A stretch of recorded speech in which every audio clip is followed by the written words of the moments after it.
Assalamualaikum warahmatullahi wabarakatuh. Perkenalkan, nama saya Vivi Rahmatillah dengan NIM 200231100137 dari kelas C, Program Studi Ekonomi Pembangunan Fakultas Ekonomi dan Bisnis Universitas Trunojoyo Madura. Dengan mata kuliah Sejarah Pemikiran Ekonomi dan dengan dosen pengampu Bapak Dr. Andes Sutekno SEME dan Ibu Heni Oktavianti SEME. Di sini saya akan membahas tentang hubungan pemikiran ekonomi Islam Abu Hanifah dengan pemikiran aliran sosialis. Abu Hanifah lahir di Kufah pada tahun 80 Hijriah atau 699 Masehi. Beliau dilahirkan pada masa Khalifah Abdul Malik bin Marwan. Beliau lahir diberi nama Nu'man bin Sabit bin Marzuban dari keturunan Persia. Abu Hanifah berasal dari keturunan Kabul, ibu kota Afghanistan. Kakek beliau Marzuban masuk Islam pada masa Khalifah Umar bin Khattab, yang pada akhirnya membuat kakeknya Abu Hanifah pindah ke Kufah dan menetap di sana. Yang kedua yaitu Imam Abu Hanifah. Abu Hanifah terkenal sebagai pemuka mazhab dalam masalah fiqh, sehingga tidak ditemukan kebijakan-kebijakan atau gagasan-gagasan khusus mengenai ekonomi yang ditawarkan oleh Abu Hanifah.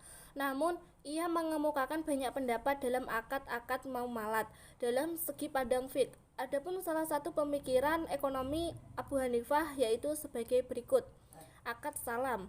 Pemikiran Abu Hanifah yang akan dibahas adalah mengenai Islam.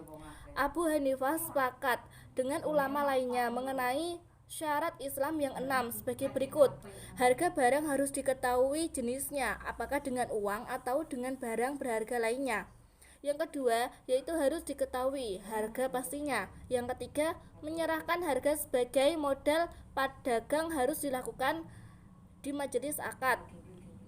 Yang keempat yaitu barang dagangan harus ada di tangan pedagang. Yang kelima yaitu barang dagangan bisa diestimasi atau penilaian nilainya bisa dari ukuran, panjang, berat, dan sifatnya. Yang keenam yaitu penentuan waktu penyerahan barang. Filosofi ekonomi Abu Hanifah. Abu Hanifah menyumbangkan beberapa konsep ekonomi, salah satunya adalah Islam, yaitu suatu bentuk transaksi di mana antara pihak penjual dan pembeli sepakat bila barang dikirimkan setelah dibayar secara tunai pada waktu kontrak yang disepakati.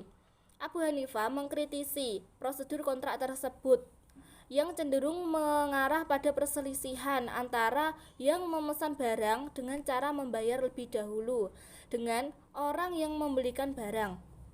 Beliau mencoba menghilangkan perselisihan ini dengan merinci kontrak seperti jenis komoditi, kualitas, kuantitas, waktu, dan tempat pengiriman. Beliau memberikan persyaratan bahwa komoditi harus tersedia di pasar selama waktu kontrak dan pengiriman. Metodologi pemikiran Imam Abu Hanifah. Imam Abu Hanifah berlandaskan 5 adilah dalam istimbat akam adilah menurut Abu Hanifah terdiri dari 5 hal, yaitu Quran, Sunnah, Ijma', Qiyas, dan Ikhtisan. Pendapatnya ini berlandaskan dengan Sunnah Nabi riwayat Abu Dawud. Selanjutnya yaitu pemikiran aliran sosialis, yaitu biografi Karl Heinrich Marx. Karl Marx lahir pada 5 Mei 1818 dan beliau meninggal pada 18 Maret 1883. Karl Marx adalah seorang filsuf, pakar ekonomi politik dan teori kemasyarakatan dari Persia. Marx menyumbang teori pembangunan ekonomi dalam 3 hal, yaitu penafsiran, sejarah, dan sudut ekonomi, kekuatan yang mendorong perkembangan kapitalis, dan menawarkan jalan alternatif tentang pembangunan dan ekonomi terencana. Ia sangat terkenal dengan karyanya yang berjudul Das Kapital. Ciri-ciri ekonomi sosialis, yang pertama yaitu kepemilikan publik, yang kedua perencanaan sentral, yang ketiga tujuan pasti, yang keempat kebebasan konsumsi, yang kelima kesetaraan distribusi pendapatan, yang keenam yaitu perencanaan dan proses penentuan harga. Prinsip dasar ekonomi sosialis. Di dalam sistem perekonomian sosialis memiliki beberapa prinsip dasar, yaitu sebagai berikut. 1. kepemilikan harta oleh negara, seluruh bentuk produksi dan sumber pendapatan menjadi milik masyarakat secara keseluruhan. Hak individu untuk kepemilikan harta atau memanfaatkan produksi tidak diperbolehkan. Yang kedua yaitu kesamaan ekonomi. Sistem ekonomi sosialis menyatakan, walaupun sulit ditemui di semua negara komunis, bahwa hak-hak individu dalam suatu bidang ekonomi ditentukan oleh prinsip kesamaan. Setiap individu disediakan kebutuhan hidup menurut keperluan masing-masing. Yang ketiga yaitu disiplin politik untuk mencapai tujuan di atas. Keseluruhan negara diletakkan di bawah peraturan kaum buruh yang mengambil alih semua aturan produksi dan distribusi. Kebebasan ekonomi serta kepemilikan harta dihapus. Selanjutnya yaitu ada sejarah pemikiran ekonomi sosialis. Pemikiran-pemikiran ekonomi beraliran sosialis secara umum dipilih atas 3 kelompok, yaitu kelompok pemikir sebelum Karl Marx, pandangan Marx dan Engels. Yang terakhir yaitu kelompok pemikir sosialis sesudah Karl Marx. Yang pertama yaitu kelompok pemikir sebelum Karl Marx.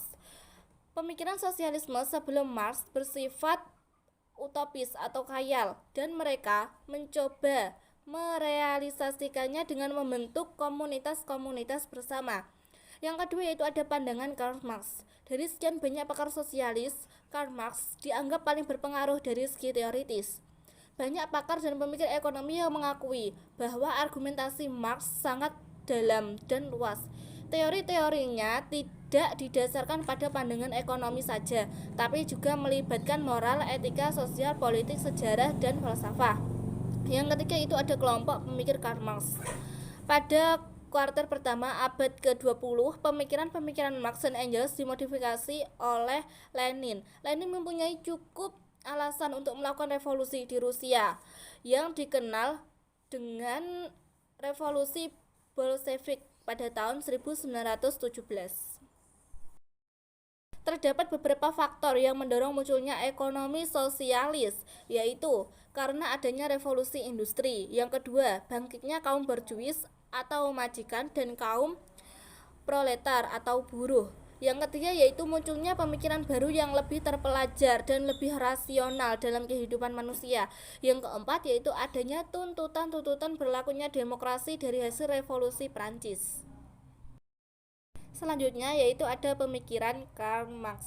Konsep produksi kaum kapitalis menghasilkan tesis umum Marx bahwa realitas adalah dialektikal, di mana terdapat kontradiksi dalam kenyataannya.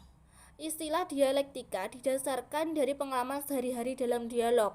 Jika dinyatakan sebuah pendapat, pendapat itu akan ditentang oleh pendapat lain. Lalu karena tidak puas dengan oposisi itu, berusaha mendamaikan keduanya dengan sebuah pendapat yang lebih lengkap. Sekian penjelasan dari saya. Saya membuat video ini untuk memenuhi tugas ujian akhir semester tahun ajaran 2020-2021 dengan mata kuliah PTM Makro. Apabila ada salah kata, saya mohon maaf yang sebesar-besarnya.